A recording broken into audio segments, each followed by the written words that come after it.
Good day, everybody. Welcome to another edition of the Original Free Kick. This is Emar Sopertud, founder and editor of the Sports Inquirer.net, the premier site for news and notes in the world of sports. We're recording this on July 1st, 2024. And in this edition of the Original Free Kick, we're going to recap Atlanta United's stunning 2-1 home victory over Toronto FC a few days ago. And before we delve into that and get into more details, as always, to follow everything that we do, head to the mothership to sportsinquirer.net for those premier news and notes in the world of sports. You can also go to our social media platforms on Instagram, Facebook, and Twitter. I'm still calling it Twitter or X. And they just go on there, look for us up under Sports Inquirer or Emar Substitute, and you'll be able to find us. And finally, you can go to our audio and video content host, such as SoundCloud, Spotify, YouTube, and so many more. And just go ahead and follow us on there. And once again, look us up under Sports Inquirer or Emar Sopertud, and you will be able to find and see all of our content. As I mentioned, in this episode, we're going to delve into Atlanta United's 2-1 home victory over Toronto FC that took place a few days ago. And we're going to get to Rob Valentino, the interim manager's presser, in a moment, as well as comments from players Derrick Williams and Noah Cobb. But more details on the match itself. Obviously, the biggest highlight from the match, the score was tied 1-1 with a few seconds remaining before the final whistle. And Toronto's goalkeeper, Luke Garvin, caught a Christian Muyamba cross and put the ball down, really, in essence, for the final kick of the contest. But lurking behind him was Jamal Tiari. And one of the plays that, and I was talking to my fellow media members about it, it seems like one of those plays that you see in training or one of those viral clips that you may see take place in a middle school or high school competition, where the one player is lurking behind the goalkeeper, doesn't know where he is, and he puts the ball down and someone steals it, and the player behind the goalkeeper steals the ball once the ball is put down and scores a goal. That actually took place in real life. And it's not offsides because just where the positioning of it is, the way that I was looking up and researching it is that the player is not offsides when, as far as in that situation, if he's behind the goalkeeper and he does not touch the ball, in essence, in behind the goalkeeper, or no one plays the ball, another player from like Atlanta United touched the ball. Now, if another player tipped the ball while the goalkeeper put the ball down, then yes, I think that would be offsides in essence. But since the Toronto goalkeeper, as I mentioned, Gavin, excuse me, when I say his name, Gavin, put the ball down, and Tiari ran around him and to the front of him, and once the ball is put down, it's a live ball. That was not offsides.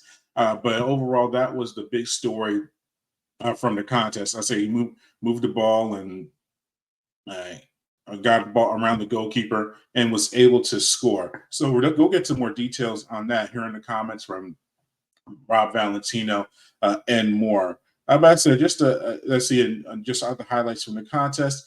Thiago Almada, he scored his sixth goal of the season for Atlanta United in the victory and more. So let's go ahead and get right to interim manager Rob Valentino's comments on the contest. And the team is now on a 4-match unbeaten streak under Valentino since he took place for Gonzalo Pineda, who was relieved of his duties a few weeks ago. So Atlanta has shown improved play over the past few weeks, and Valentino touches on that as well. So let's get right to Rob, and we'll have some comments afterwards. So that's exactly how we wanted it. No, I mean, I would say I'm on the younger side of coaching and on the younger side of being in the game, but I've never seen anything like that. I made the joke to Dax that after I ridiculously went sprinting down the sideline, made the joke to him, he's played 20 years now almost, and I bet he's never seen a finish like that. So yeah, it was incredible. It's too bizarre, but I'm glad we're on the other side of it. And what could a moment as odd as it was and the win due now for this team's home form for the rest of the season? That remains to be seen, and that's in the future. So we talked about it every day, staying present. I'm just going to let them enjoy this, let us enjoy it, and then the next chance we get, we have to pick up and go again, and we can enjoy it. But then, like I said, let's go with Kobe Bryant. You wake up, great, do it again. You lose, tie, sucks, go and do it again. So it's the same mentality that we'll have. I would really want them to enjoy it because that won't probably happen again, and hopefully we can have a better understanding of where we're at in the games. But I'm lost for words a little bit. Out of curiosity, as you're standing on the sideline, could you hear any of the Toronto players telling the goalkeeper somebody's behind you? No, I didn't hear anyone. I saw Jamal and I saw the keeper and I was like, I don't think he sees him. And part of me was like, well, this is not gonna happen. It never does. But it did. And Jamal stayed persistent. He stayed in the moment and he ended up getting the reward. How would you just analyze the game overall outside of that moment? And what will you talk to the guys about when you get back next week? Yeah, it was a difficult game. I think that I try to take the standings away and the results that they've had because that matters. But when you start to look at the two teams and you look at their team in particular, they've got some really dangerous players. You guys asked me the questions earlier in the week about Insigne, Bernadeschi, but then they have other players that can hurt you. And we knew that the switches of play would be something that we would struggle with or that they would have a highlight with, and it end up hurting us on the goal. So I would say if I look at the game, it was difficult, but that is the game. It's not always going to be easy, and I think the one thing I want to preach to them is that I told them before, nothing's going to be given to you. People don't just roll over when they come into Atlanta and go, oh yeah, it's your stadium, it's great fans, all the atmosphere. They don't do that. They make it difficult for you to get the win, and they did. They had two good, Bernadeschi was a man possessed a little bit, and he is a good player, but we also had other players to think about stopping. I think it was a tough game for us, and we'll have to look at different ways we adjust to get better and better on the ball, better defensively a little bit. But yeah, it was trying to take like the bizarre ending out and then look at the game. But it was classic. It was difficult, but it was back and forth. And then just quickly with Spion, any update on him? And what was the injury? Was it to his calf? Yeah, no injury to my knowledge. Okay.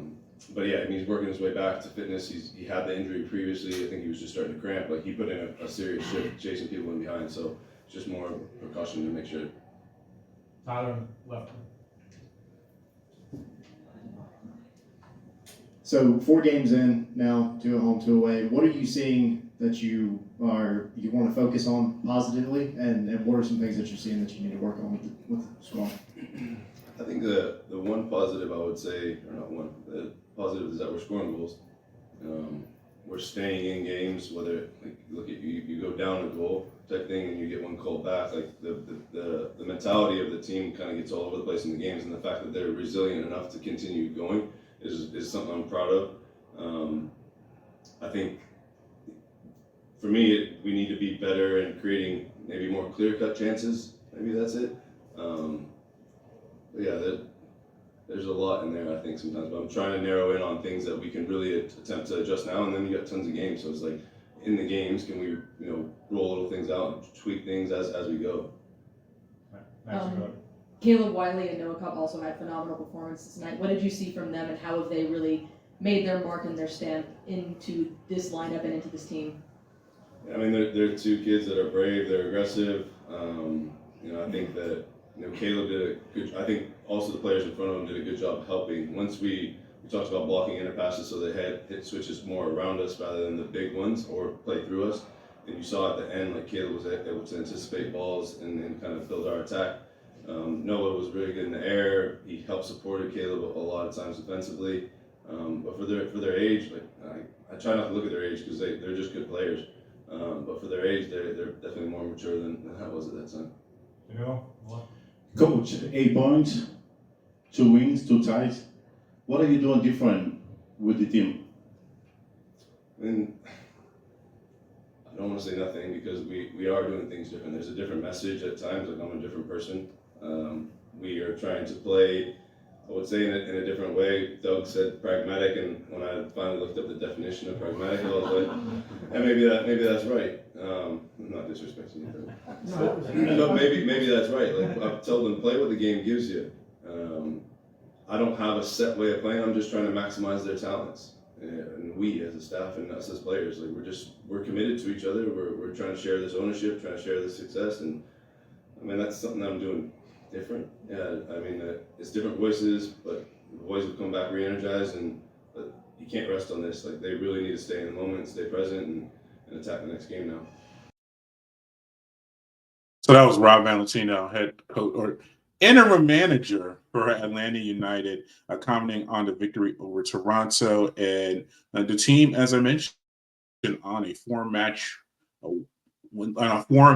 unbeaten streak. They've had some wins and some ties over the past few contests, while he has taken the realm. Second time he's been the interim manager for Atlanta United. Remember, he replaced Gabriel Heinze when he was relieved of his duties a few years ago.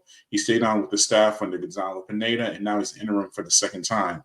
And I really think you should get a look at a managerial position. Once again, I was talking to my colleagues. I don't want to call them out, but they were, and I was like, why doesn't he get a full-time opportunity somewhere? And we're like, well, first time he wasn't ready and all this other stuff. And I'm going to look at the Lord, and not that Atlanta United are just this dominant presence in the league, but I will say this: look at some of the other franchises like Chicago, San Jose, teams that are perpetually in the bottom of the MLS standings. And you don't think that they could use, now it goes beyond just hiring a manager and things being better, but you don't think they could use a guy like Valentino, who has MLS experience now for multiple years under multiple managers, and can find a way to get results. And that's what he's done under his two interim times with Atlanta, or maybe Atlanta United even hires him. But that's another conversation for another day. But we just heard from Rob and his thoughts on the contest. Let's get to Derrick Williams real quick and his thoughts on the victory and what's been different for Atlanta over the past few matches. Okay. In the Premier League. That was the last time I said. Did you could a win as unbelievable as this is do for the team now going forward? I think it's massive. This, like you said, we haven't won here in a few games, so I think this is a massive confidence boost. So now hopefully we can turn this place back into a fortress. Do you believe in karma? I believe you get out what you put in. And I think we put in a lot of hard graft tonight, and I think we deserve the 3 points.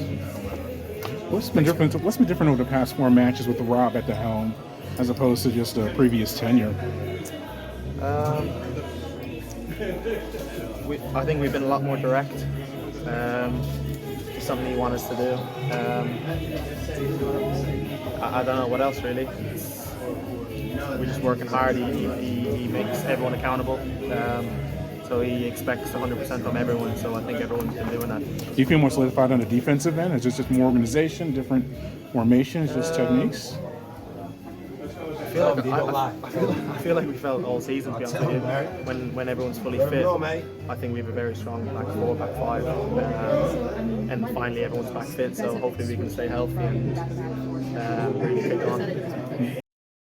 All right, and that was Derrick Williams with an assist from Brad Guzan, captain of Atlanta, on the team, and just the improvements. And as he mentioned, there really hasn't been really a sweeping difference in what they've been doing. I think you've seen more the back three, back four. That's kind of been evolving back line for Atlanta, but you're seeing Stian being back has been big. Even though we did look like he picked up a knock, we'll see how we can recover for the July 3rd match at DC United. But he's been back in the lineup playing. You're seeing Noah Cobb, who we're going to get to in a moment, the homegrown player for Atlanta. He's obviously, this is his first year playing consistently with the first team. He has evolved and shown some growth in his position. So I think that's been a difference as well. It's just as far as the defensive end, which is what I'm focusing on when it ties to Derrick and his side of the field. So I think you have seen some differences overall with Atlanta. And let's get to Noah. the homegrown player for Atlanta United, and his thoughts on the victory and just how things have been looking for the squad overall over the past few matches. We've had a couple of great defensive stops, great blocks throughout this game. What did you see on the field in a lot of those moments? And how did you guys stop you, Ferguson, McDonald, and Williams all coming to kind of stop the attacking likes of Insigne and everything from Toronto that ran at him? Yeah, I mean, we definitely knew who their danger players were. But I mean, I think it's also important to say that, you know, their team is more than just two guys. They have good players all around, and I think, you know, for example, we know Bernadeschi's left-footed, so as much as you can keep him down the line, obviously on the goal, I mean, he's a high-quality player, and that's just a high-quality play. But I thought overall our communication was really good, and we always knew where they were on the field. And I think, yeah, that's just the biggest thing. Our communication was really good, and we did a lot of our work before the play even started. You and Caleb also work really well together. You guys are on that same side, working very well. Does that kind of come back from your academy days, working together there, and what is that connection like between you guys? I mean, yeah, funny enough, I mean, me and Caleb honestly haven't played that much together. We were actually calculating it one day, like, before this year, we had played together like maybe 12 times. So what really wasn't that much, but you know, we're great friends off the field, and I think that carries over on the field. We communicate, we talk, and you know, we know what each other wants to do, and I think that's what ends up helping us. Does that carry over to a lot of the other homegrowns you guys have on the field, so you and Ephraim, you and Brennan, and everything else? What is that camaraderie like between you guys? Yeah, for sure. It's definitely special. I was telling Doug the other day, you know, like when you see them out there, it still feels like it does in the academy. It honestly doesn't feel any different. And you know that, you know how you can communicate to those guys and how they receive communication. So I think it makes it just that much easier to relay information, and you know how to get the best out of them because, you know, we've been playing together for so long. All right, and that was Noah Cobb. Thanks for. I actually didn't get a good word in there, but obviously my colleagues were able to speak with him. But we just wanted to play that audio because he did touch on some important things from the match and beyond. And that concludes this edition of the Original Free Kick. Atlanta returns to action on July 3rd as they visit DC United. And in the next edition of the show, we'll talk more about Copa and about the Euros. A lot's been going on there with those competitions, and we'll delve into more details because they are in the knockout stage portions. Actually, technically, the Copa, as we're recording this, still has a few more group stage matches, but the Euros are fully entrenched in the knockout stage. So we'll talk about that a little bit more on the next episode. But thanks for listening and watching this edition of the Original Free Kick. As always, to follow and subscribe and share everything that we do. You can go to our social media platforms on Twitter, Instagram, and Facebook under Sports Inquirer or eMarcel2. And then finally, go to our audio and video hosts such as SoundCloud, Spotify, YouTube, and more. And once again, look us up under Sports Inquirer, eMarcel2. And you can always go to the mothership, to sportsinquirer.net, premier site for news and notes in the world of sports. Until next time, good fight, good night, and be safe.